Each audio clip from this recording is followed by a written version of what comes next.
महाराष्ट्र में मराठा समाज के आरक्षण मांग रहे सामाजिक कार्यकर्ता मनोज जरांगे पाटिल ने मुंबई के आजाद मैदान में भूख हड़ताल शुरू कर दी है।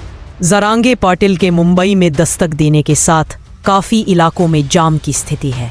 बेस्ट की बसें भी जाम में अटकी हुई हैं। अटल सेतु के कई एंट्री पॉइंट्स को बंद किया गया है। मनोज जरांगे पाटिल बुधवार को जालना स्थित अपने गांव से सैकड़ों वाहनों के साथ मुंबई के लिए निकले थे। जरांगे ने आजाद मैदान पहुंचते ही तेवर बदल दिए थे। उन्होंने कहा कि चाहे गोलियां भी चले, हम पीछे नहीं हटेंगे। जरांगे आमरण अनशन पर बैठ गए हैं। हालांकि मुंबई पुलिस ने उन्हें सिर्फ एक दिन रैली की अनुमति दी है। यह समय सीमा शाम 6 बजे तक थी। मनोज जरांगे पाटिल ने कहा है कि उनके समर्थक शांतिपूर्ण तरीके से विरोध प्रदर्शन करेंगे और चल रहे गणेश उत्सव में बाधा नहीं डालेंगे। वह मांग कर रहे हैं कि सभी मराठों को कुणबी के रूप में मान्यता दी जाए, जो ओबीसी श्रेणी में शामिल एक कृषि प्रधान जाति है, जिससे वे सरकारी नौकरियों और शिक्षा में आरक्षण के पात्र बनेंगे।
कोणाचाही ऐकायचं नाही। जाम कवा करायची होती, आपल्याला सरकार सहकार्य करीत नव्हतं त्यावेळेस। आता सहकार्य केलं म्हणल्यावर आपली जबाबदारी आहे सरकारला आणि पोलिसाला सहकार्य करणं। पुन्हा एकदा सांगतो, सहकार्य नाही केलं सरकारनं, आपल्याला पुन्हा परवानगी वाढवून नाही दिली, पुन्हा तुम्हाला येता येतंय। मला वाटतं सोमवारी मंगळवारी महाराष्ट्रातले सरकारनं सहकार्य नाही केल्यावर पुन्हा मराठी करोडोच्या संख्येने मुंबईकडे येणार आहेत आपल्या टप्प्यानुसार। त्यामुळे तुमची आजची जबाबदारी एक लक्षात ठेवा, आरक्षणाची जबाबदारी माझ्यावर।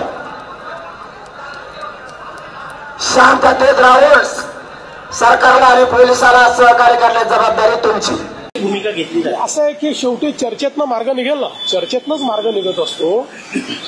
मला असं वाटतं की त्यांनाही माहिती आहे, कायदे आहेत, व्यवस्था आहेत, समित्या आहेत, त्यामुळे सगळ्या गोष्टी एकदम सगळ्या पदरी पडतात असं नाही आहे, पण आपण चर्चेतनं मार्ग काढत असतो।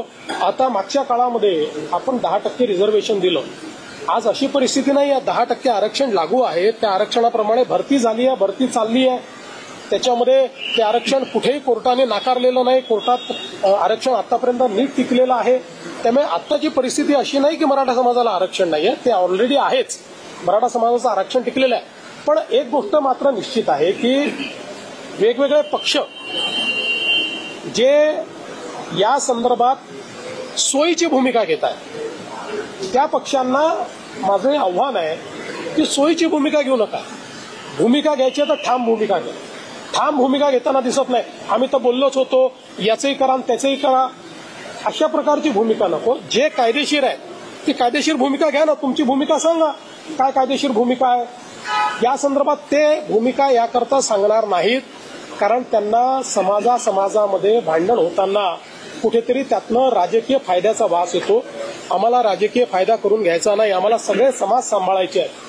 आमचं सरकार इतक्या मोठ्या संख्येनं या ठिकाणी निवडून आलं कारण आम्ही सगळ्या समाजाला सांभाळलेलं आहे, सगळ्या समाजाने आम्हाला मतदान केलेलं आहे। त्याच्यामुळे आम्हाला सगळ्यांना सांभाळावं लागेल, सगळ्यांना सांभाळून सगळ्यांचे ॲस्पिरेशन्स जे आहेत ते ॲस्पिरेशन्स कसे पूर्ण करता येतील हे आम्हाला प्रयत्न करायचे आहे।